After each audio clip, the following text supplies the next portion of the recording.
गिरती हुई बारिश के बीच बारात के ढोल नगाड़ों की ध्वनि उठती है। अचानक से बारात की एक टोली बेहती हुई सड़क के बीच मौजूद हो जाती है, जिसके बाराती थे नरकंकाल।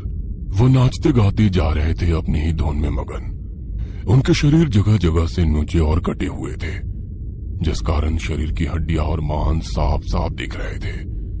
उनमें से कुछ नरकंकाल दूल्हे के आसपास नाच रहे थे, जो उनमें से ही एक था, उनके जैसा दिखने वाला। उसी रात अनुज अपनी बाइक को तेजी से सड़कों पर दौड़ाता हुआ आ रहा था।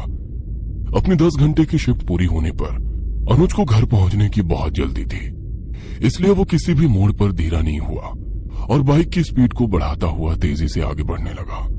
और उसी रास्ते में, जिस रास्ते बारात निकल रही थी, उस रास्ते पहुंच गया और हॉर्न बजाता हुआ बारात से आगे निकल गया कि अचानक उसकी नजर किसी पर पड़ी, जिसकी आंखें नहीं थी और उसका शरीर कंकाल जैसा था। अनुज ने यह देखकर अचानक ब्रेक मार दिए और तुरंत पीछे पलटकर देखा तो पीछे ना कोई बाराती थी, ना ही कोई अजीब सा दिखने वाला शख्स। अनुज हैरान था।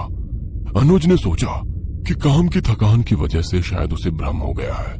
अनुज ने ब्रेक से पैर हटाए और घर की ओर चल दिया।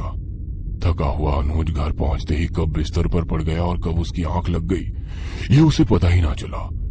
जैसे ही नींद अनुज को अपनी आगोश में ले गई, उसका दिमाग दिन भर की हुई घटनाओं को एक साथ जोड़ता हुआ उसे एक बुने हुए सपने में खींच ले गया।